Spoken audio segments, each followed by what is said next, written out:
Sí, listo, muy bien. Sí funcionó, perdón. Muy bien. Buenas tardes, buenas noches, ya casi. Muchas gracias siempre acá por la invitación. Pues voy a presentarles el día de hoy pues un tema que es bastante común en pediatría y pues son las dermatosis neonatales, ¿verdad? Entonces, ¿qué es lo que debemos saber de las dermatosis neonatales?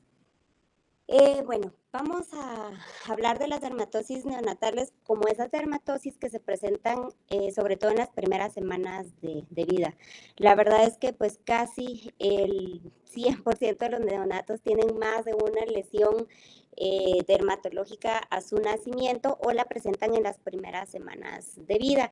La mayoría pues son transitorias y la mayoría son benignas, ¿verdad? Entonces, lo importante es en esta etapa de transición que ellos se encuentran de que pues estuvieron en el útero y ahora están en su vida externa relacionándose con el ambiente a nivel de la piel por las características pues muy particulares de la piel del recién nacido. eh, Ellos tienen esta tendencia de presentar frecuentemente estas dermatosis. La mayoría de veces estas dermatosis pues no requieren tratamiento, ¿sí? Y tenemos que tomar en cuenta de que pues hay diferencias incluso en una misma dermatosis,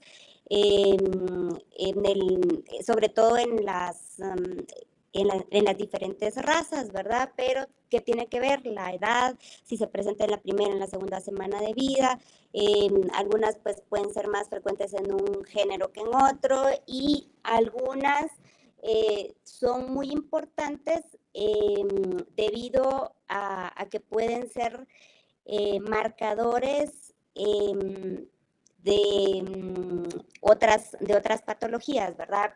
Realmente el mensaje en esto es identificar todas las lesiones, sobre todo para saber de que la dermatosis que nosotros encontremos en el recién nacido, pues no vaya a ser una señal o un signo de una genodermatosis, que es lo más importante en esto, ¿sí? Entonces hablamos de que puede ser de los 0 a los 28 días, pero hay algunas que incluso se pueden presentar semanas después de esto y siguen estando dentro del concepto de estas mismas dermatosis. Algunas consideraciones especiales: hay diferentes clasificaciones de las dermatosis neonatales dependiendo del nivel o la función de la piel que estén afectando. Si hablamos de la unión dermoepidérmica, pues vamos a ver enfermedades que se presentan principalmente con ampollas o vesículas, que son lesiones primarias que tienen contenido. Si son del estrato córneo, pues vamos a ver las asociadas a pérdida de agua y esto se traduce en cerosis o resequedad de la piel. Si es por pérdida de la barrera cutánea, ahí podemos encontrar infecciones o la famosa dermatitis atópica. Si es por una epidermis inmadura, pues lo más frecuente son los traumatismos y sobre todo en los pacientes prematuros, en donde pues tenemos una piel inmadura y mucho más delgada que de un recién nacido a término. Si hablamos de la composición de la grasa subcutánea, pues podemos hablar de hipoxia o de necrosis grasa. Y si hablamos de inmadurez del sistema vascular, muchas y la mayoría en esta clasificación de lo que vamos a hablar hoy son transitorias y clásicamente pues es la cutis marmórea. ¿Qué tenemos nosotros que evaluar? Una historia materna y familiar completa, ¿sí? Todos esos antecedentes son bien importantes. La etapa neonatal es una etapa crucial para el diagnóstico, sobre todo de muchas genodermatosis, ¿sí? Entonces, esta historia, o sea, saber si hay hermanos, cuántos hay, si son hombres, si son mujeres, si están sanos, si alguno ha fallecido, si no han fallecido. A veces hay historias familiares de que han fallecido todos los niños varones, por ejemplo, y encontramos algunas lesiones muy peculiares en piel. Entonces, todo esto es bien importante, ¿sí? Y todo el preámbulo prenatal, natal y postnatal, pues inmediato, también es bien importante, ¿verdad? Es bien importante saber cómo fue ese embarazo, saber si estamos ante un bebé con restricción del crecimiento intrauterino, solo ante un bebé prematuro o un bebé a término. Todo esto pues también es importante, ¿sí? Vamos a hablar de las lesiones elementales, pero con ejemplos de dermatosis neonatales como tal, ¿sí?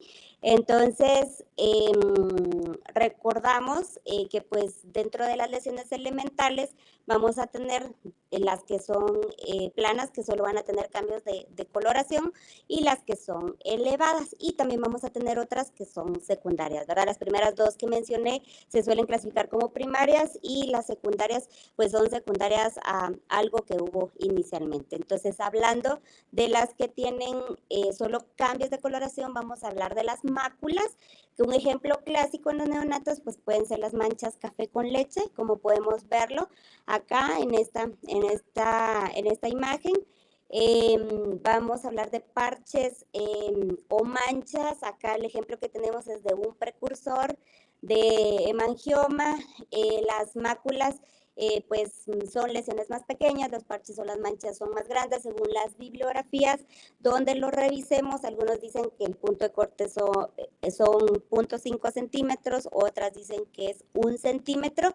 Y la diferencia es que pues esta es más grande. Entonces observamos acá esta placa que es un precursor del hemangioma, en donde pues vemos cambios de coloración con unas telangiectasias en su interior. Acá pues todavía no hay elevación de la lesión, por eso la describimos como un parche o una mancha.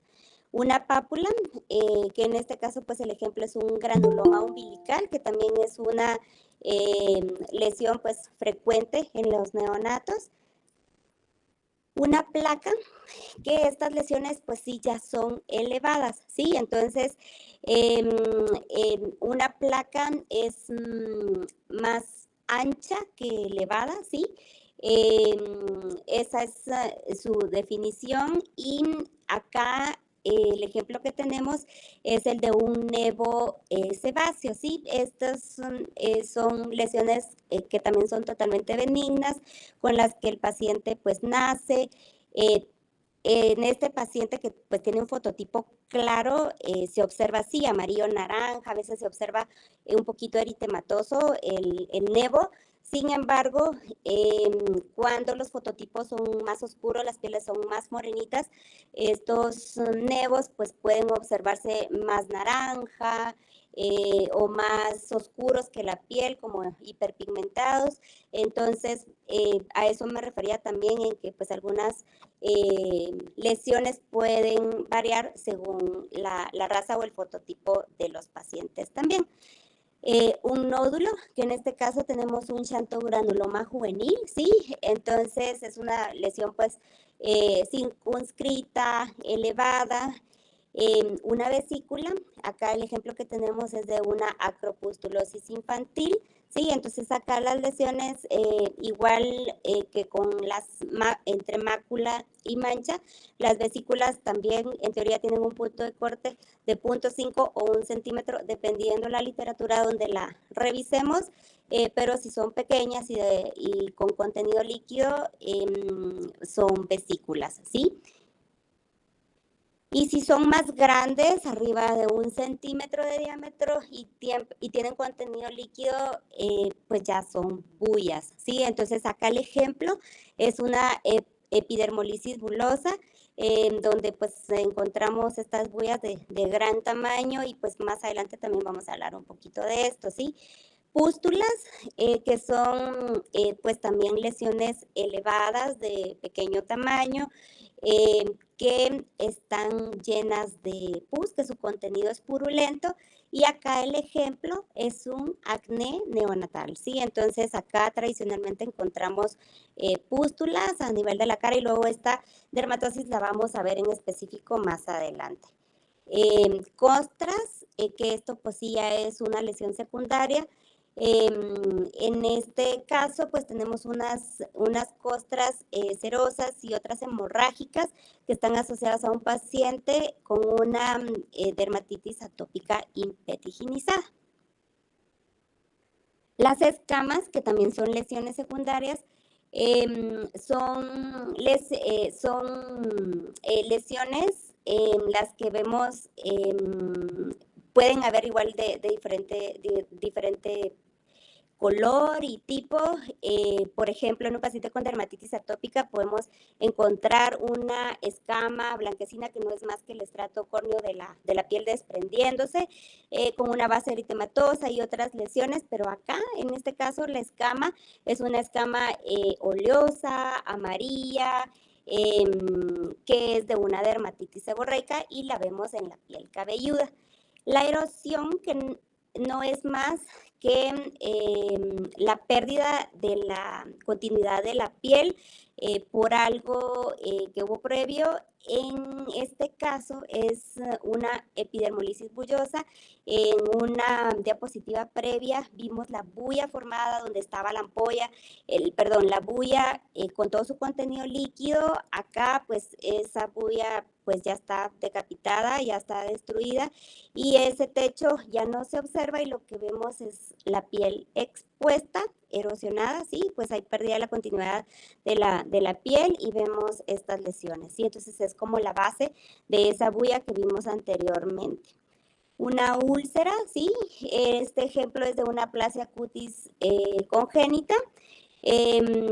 Pues acá ya empieza a tener un poquito de fibrina, pero la lesión primaria, acá podemos verla en sus bordes, pues es una úlcera y pues ahí también hay una pérdida de la continuidad, pero es más profunda. Una fisura, pues también es una lesión lineal que también es más profunda, también de pérdida de continuidad en la piel. Y acá podemos ver una fisura en la parte retroauricular por una dermatitis atópica. Atrofia, pues depresión de la piel, ¿verdad?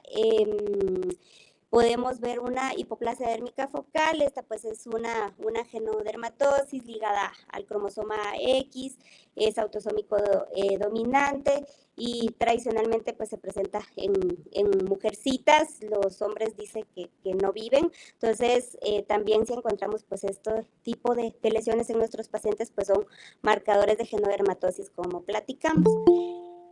Una cicatriz, ¿sí? Que acá pues es una aplasia cutis que pues ya lleva algunos días del nacimiento y entonces empieza a presentar acá una cicatriz sin mayores cambios, pues se ve eritematosa, quizá en algunas partes va a estar atrófica, en otras quizá pueda empezar a estar hipertrófica, pero en la aplasia cutis lo más clásico es que la cicatriz sea atrófica y con ciertos cambios de coloración.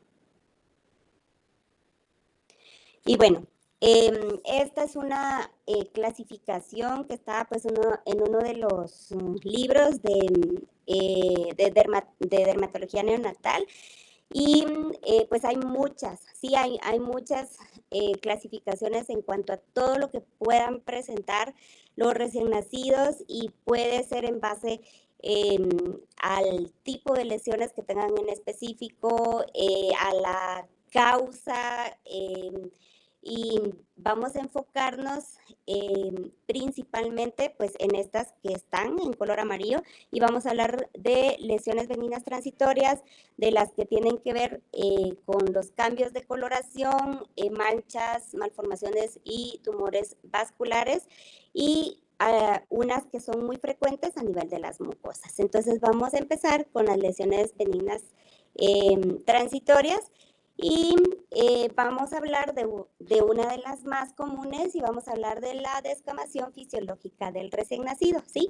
Esta es una descamación pues muy superficial que presentan principalmente los recién nacidos a término en los primeros días de vida. Es más frecuente y más importante, más generalizada en los niños postmaduros, ¿sí? Que ellos ya nacen con la descamación. Y los prematuros, ¿sí? Pueden no tenerla al nacer, bueno, de hecho no deben tenerla porque son prematuros y sí presentarla al cabo de la segunda o tercera semana cuando pues van como compensando esa edad gestacional a término, ¿sí? Entonces puede presentarla en la segunda o tercera semana de vida. Se presenta pues en el 40% de los niños sanos, ¿sí? A veces lo que presentan es muy leve, que no es totalmente visible, ¿verdad? Entonces, lo clásico, pues, es como vemos acá en la imagen, ver una descamación de la piel que se generaliza, puede estar en manos y pies, y como les mencionaba, los bebés post-término pues nacen con esa fase descamativa y los a término lo presentan entre el segundo, entre 24 a 48 horas de vida y el prematuro pues más adelante. Acá podemos ver esta descamación a nivel de los pies y la presentan también en manos y se va extendiendo de forma gradual. Su intensidad máxima la observamos entre los 6 y los 10 días de vida y es bien importante saber que no afecta la región perioral, la región periorificial en general, que no se va a asociar a una eritrodermia, ¿sí? A esos bebés que están rojos, eritematosos en toda su extensión de superficie corporal total y que no se va a asociar a otros síntomas, ¿verdad? No hay fiebre, no hay irritabilidad, no hay nada más, ¿sí? ¿Y por qué es importante saber esto? Porque los diagnósticos diferenciales pues son justamente esta parte que pues sí ya tendríamos que ver detenidamente y que pues son importantes diagnósticos para el bebé. Dentro de estas, pues la ictiosis, las displasias ectodérmicas y muy importante el síndrome de piel escalada. Entonces, la afectación del estado general del bebé es bien importante porque pues en la descamación fisiológica no tienen más que eso, una descamación con el patrón que platicamos sin otro síntoma asociado, ¿sí? Entonces acá vemos otros ejemplos, descamación a nivel de manos que ya se está extendiendo en las extremidades, acá lo vemos en cuello, acá lo vemos en manos, quizá manos y pies es la imagen que podemos grabar en nuestra mente, que es lo más clásico y pues no se nos va a olvidar y que se generaliza, ¿verdad? Acá vemos, esta es pues un bebé postmaduro, aquí vemos una descamación bien acentuada y bien generalizada, si se dan cuenta acá, ¿verdad? Y pues un bebé por lo demás sano, una descamación fisiológica. Entonces, como les platicaba, dentro de los diagnósticos diferenciales tenemos que ver que no haya ectoprión, que no haya una eritrodermia, esos bebés que nacen rojos. Entonces, ictiosis es uno de los diagnósticos diferenciales, ¿sí? Tenemos pues los tres tipos o las tres formas mayores en donde tenemos el bebé arlequín, ¿sí? La ictiosis lamelar y la eritrodermia ictiosiforme, ¿sí? Que son justo estas tres fotografías, ¿verdad? Quizá a lo que más se puede parecer una descamación fisiológica va a ser a una ictiosis lamelar, que vamos a verlo acá adelante, que es el fenotipo pues más leve, pero pues esa escama tiene pigmentación, como ustedes la pueden ver, y si tocamos esa piel del bebé, es una piel engrosada, una piel hiperqueratósica, que es el nombre correcto, ¿verdad? Pero es una piel que se palpa engrosada o hiperqueratósica. Las escamas son grandes, gruesas, gris oscuro, color marrón. Esta pues no incluye eritrodermia. El bebé suele nacer colodión y esto lo presenta semanas después. Entonces, esto es tal vez de lo que más se parece y con lo que tenemos que tener cuidado, pero si vemos es muy diferente a una descamación fisiológica. Sí, puede haber queratodermia palmoplantar, sí, que es una engrosamiento y descamación a nivel de palmas y plantas, que pues una descamación fisiológica sí la tiene, pero no hay engrosamiento de la piel y no hay cambios de coloración en esa escama como platicamos, ¿sí? Y por último y no menos importante, el síndrome de piel escaldada por estafilococo, que es uno de los diagnósticos pues muy frecuentes en nuestra población, ¿verdad? Entonces, son pacientes que van a tener, sí, lesiones principalmente periorificiales, ¿verdad? Alrededor de boca. Son pacientes que pueden tener una eritrodermia, como lo observamos en este bebé. Y algo importante, y como un tip es, hay quienes le llaman a la piel que se va desprendiendo en el síndrome de piel escaldada, signo del papel de baño mojado, y es porque sobre la piel muy eritematosa se puede observar esta piel que está descamando justo como eso, como un pedazo de papel de baño mojado, ¿verdad? Entonces, eso es algo que nos puede ayudar. Aparte, pues son bebés que sí van a estar con fiebre, que van a estar con irritación, entonces, y que si les hacemos laboratorio seguramente tenemos una afección a nivel de su hematología y otros parámetros de infección o inflamación, ¿verdad? Bueno, pasando a lo siguiente, vamos a hablar de las ampollas por succión. Y pues las ampollas por succión suelen estar presentes al nacimiento y no es más que una succión intensa que se dio intensa y repetitiva que se dio desde el útero, ¿verdad? En su vida fetal. A veces encontramos las ampollitas tensas, y a veces solo encontramos la erosión, como vimos en una de las primeras diapositivas, donde pues la ampolla ya no está, ya perdió su contenido, ya solo se ve una escamita como alrededor o algún cambio de coloración a nivel de la piel. Y a veces podemos encontrar también callitos, que es como un engrosamiento hiperkeratosis de la piel, que es donde hubo una ampolla. Entonces, la posición, la situación en la que estaba el bebé durante el embarazo es bien importante saberlo, porque de pronto pues estas ampollitas también pueden aparecer en miembros inferiores y pues puede pasar que no tengan succión exactamente de las áreas anatómicas que yo les estoy mostrando acá en esta diapositiva, sino que de otras áreas también, ¿verdad? Entonces, si son únicas y pueden estar como ampollas, como una pequeña erosión, o como lo otro que les mencioné, pues podemos pensar en que pueda ser una ampolla por succión, ¿sí? Lo más común es que la encontremos en el dorso del pulgar, en el índice y en la zona de la muñeca, ¿sí? Y cuando hubo mucha succión intraútero, pues también los bebés pueden, de hecho, ya nacer con ciertos cambios en los labios, que son los clásicos caídos por succión, que se pueden observar acá y que también los vamos a ver más adelante. ¿Qué diagnósticos diferenciales podemos tener? Pues todas las enfermedades ampollares, ¿verdad?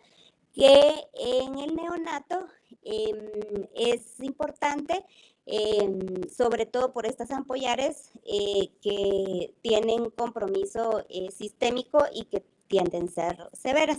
La epidermolisis bullosa, el pénfigo, pemfigoide ampolloso y el limpético ampolloso, que pues también es una patología como diagnóstico diferencial infecciosa, que es bien frecuente en nuestra población, ¿sí? Entonces acá algunos ejemplos, la epidermolisis ampollosa, en donde vemos pues estas bullas, podemos encontrar erosiones. ¿A qué tenemos que poner atención? Bueno, una epidermolisis ampollosa usualmente nos va a presentar varias lesiones, puede haber compromiso de la mucosa oral también, ¿verdad? Pero si son lesiones ampollares pequeñas o son vesículas, pues obviamente nos vamos más por una ampolla de succión, pero todas las ampollares pueden ser un diagnóstico diferencial. Obviamente el tamaño de esta lesión, la afectación de este bebé no es la de un niño por lo demás sano, que nada más va a tener unas ampollitas por succión, ¿verdad? Pero es importante mencionar otras enfermedades ampollares como diagnóstico diferencial. Un pemfigoide ampolloso, ¿sí? Que es otro diagnóstico diferencial, que pues igual puede darse con ampollas tensas, que pueden aparecer en áreas intertrigo, en el tronco y se pueden generalizar y que pueden ser a veces como respuesta a una infección sobre todo de tipo viral o que pueden ser también, pueden presentarse postvacunales. Entonces pues también es un diagnóstico diferencial. Luego vamos a pasar al eritema tóxico del recién nacido, ¿sí? Y pues tiene una prevalencia del 30 al 70% en los bebés a término. Se presenta entre el primer hasta el cuarto día postnatal y está compuesto por una dermatosis con diferentes lesiones elementales, ¿sí? Podemos encontrar máculas y pápulas en el 70% y un 30% de pústulas, ¿sí? Entonces, quizá es una dermatosis bien frecuente que puede equivocarse mucho con la pustulosis cefálica del recién nacido o acné neonatal, que lo vamos a ver más adelante. Y quiero que pues pongan atención a algunas características muy particulares de porque esos dos eventualmente pueden parecerse mucho, ¿sí? Entonces, la topografía acá principalmente es tronco, ¿sí?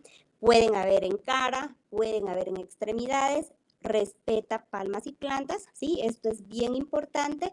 Y pues aparece en los primeros 3 días y puede aparecer incluso hasta la tercera semana, ¿sí?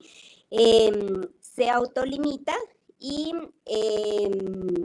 no necesita ningún tratamiento, ¿sí? Desaparece más o menos en la tercera semana, perdón.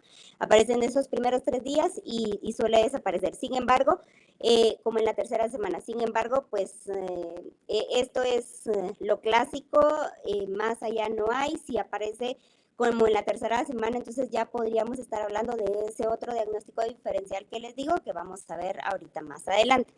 ¿Qué es lo clásico acá en el eritema tóxico? Que vemos pápulas con máculas eritematosas y se ve principalmente rojo y las pequeñas pústulas que podamos ver usualmente también tienen un halo rojo. Sí, entonces acá lo vemos, acá hay pústulas, hay pápulas, pero la mayoría de las lesiones tienen ese halo eritematoso, ¿sí? Y de pronto podemos encontrar solo esas máculas eritematosas sin pápula o pústula, ¿sí? Como podemos ver acá. Pero eso es lo característico, ¿verdad? Y la topografía, como les mencionaba también, ¿sí? Entonces acá el eritema tóxico lo vemos en cara, ¿sí? Y este también va a estar, se generaliza, ¿verdad? No va a estar solo en cara, eso es bien importante, puede empezar en cara, lo más clásico es que empiece en tronco y luego se generalice, pero también puede estar en cara y equivocarse, como les decía, con el acné neonatal, pero este principalmente tiene todos esos halos eritematosos como les menciono. Muy bien, vamos a hablar de los quistes de milio, ¿sí? Y estos pueden estar desde el nacimiento o en el lactante en sus primeros 2 años de vida, la verdad. Son bien clásicos, son pequeños, como la cabecita de un alfiler, son circunscritos y no son más que quistes con queratina, ¿sí? Entonces se observan blanquitos, son estos que se observan acá en la periferia y su topografía más clásica pues es cara, cuero cabelludo y de pronto en tronco pues hemos encontrado algunos también.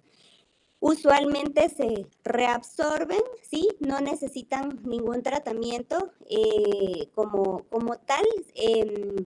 Realmente el único tratamiento es quitarlos, pero son totalmente benignos e inofensivos y se reabsorben en unas semanas o meses, entonces realmente eh, a los papás les da curiosidad, los ven y dicen, mire, es que tiene ese puntito blanquito y no me gusta, ¿verdad?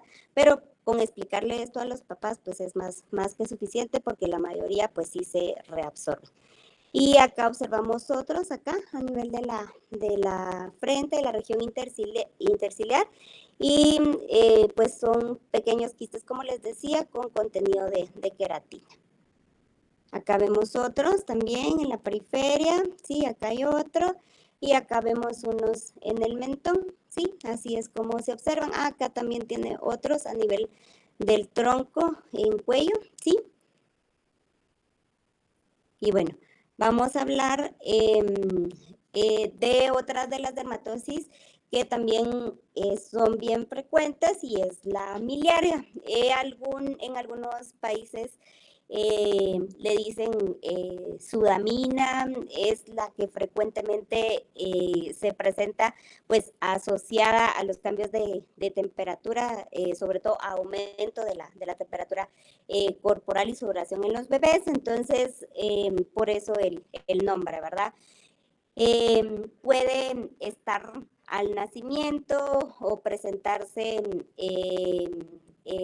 en ese periodo de lactancia, ¿verdad? En los primeros 2 años de vida, no es propia solo del neonato, podemos verla en los lactantes. Y tenemos 3 tipos de miliaria, ¿sí?